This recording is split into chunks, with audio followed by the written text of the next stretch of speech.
Hi, my name's Kip Barnes. I'm a craft brewer who learned how to homebrew in my own backyard here in Los Angeles, California.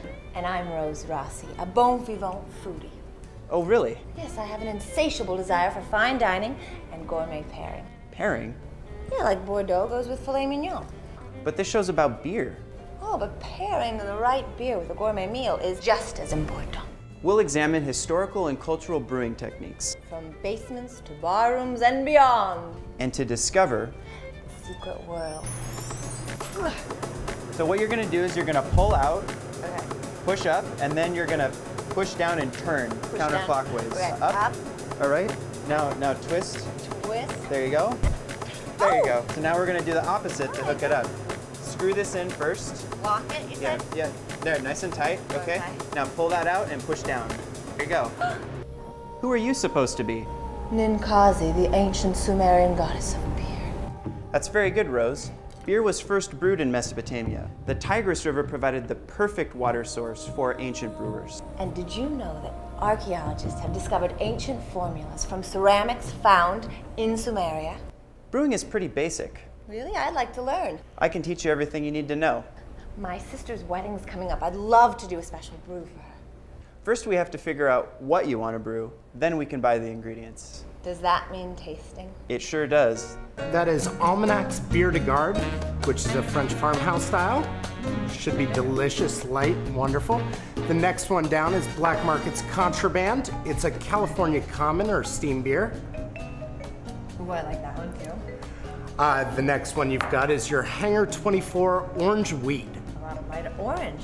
It's an orange wheat beer, like a Hefeweizen almost. Very light, not very sweet. She's actually tasting all of these to figure out which homebrew she wants to start off with. Can you tell us a little bit about how City Tavern came to be? One of the owners of City Tavern really wanted to do something that involved craft beer, especially California craft beer. It's the first place in California you could actually pour your own beer as a customer. I can activate the tables using one of these magnetic cards, and you've got 64 ounces of beer release, and I will show you as you pour off, start counting down. As little as you want. If you only wanted 1 ounce, you could pour off an ounce. Just a few more tasters there. That one is another Craftsman beer from Pasadena, and that one is the 1903 American Lager.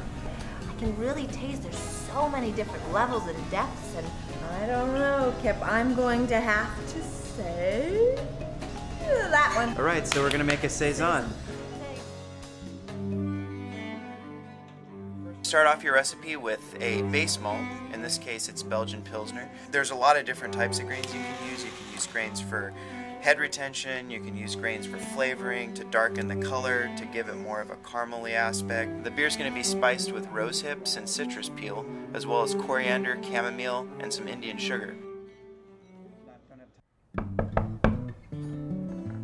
Hey Rose, what's going on? Hey, Kip.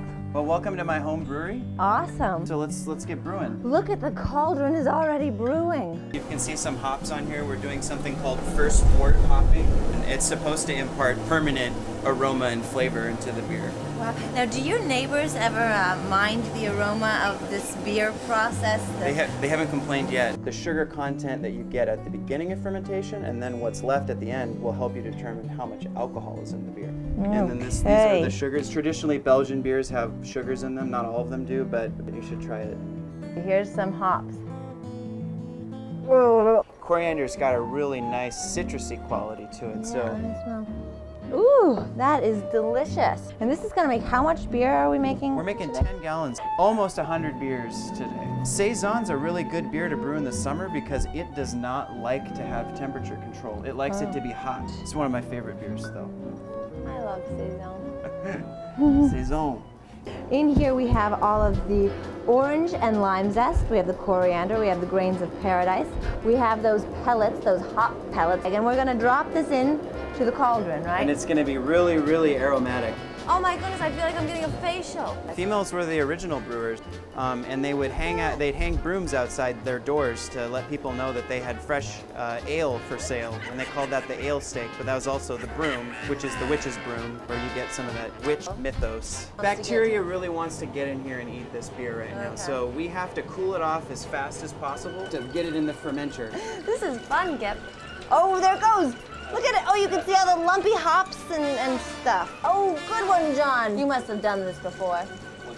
Once or twice. Look at those bubbles in there. The sanitizer, it's an acid-based food-grade sanitizer that it actually Oh, so you can eat it. becomes a nutrient for the yeast. There's really two methods to thinking about beer. You can think about it like a chef, or you can think about it like a scientist. I mean, I feel like I'm a little bit more of a chef. I started brewing beer because John actually and our SC friend brought a homebrew to a camping trip. Like, man, this is really good. I really want to know how to do this. In olden days, if you made a bad beer, they drowned you in it. So, yeah, this is the yeast. So we're gonna split this up between these two fermenters right here. And then we just pour this in. Tell me when you think that's about half. Ooh, and it kind of, oh, I think it's about half, isn't it? Go ahead and move that funnel over to this next one. You poured this out of that, which you also told me we need a month and a half or so of it to ferment. Why do we have a taster Because of this right now? we want to know where it came from. It's part of the homebrew process. Yeah, it's cheers to Cheers. home brewing. Thank you for the lesson. It's like a overly sweetened herbal tea with a bitterness too. Like it's been overbrewed a little bit tea-wise. It's like kind of like honey water almost. This is the first ever Beer Seer Award, presented to Matt and City Tavern for their awesome contribution to the LA beer scene. And it's one that I'm very proud to have since it's something that I'm passionate about. So thank you guys very much. Cheers, everyone. Cheers. Wow, that campfire stout's awesome. Even surprised you. Yeah.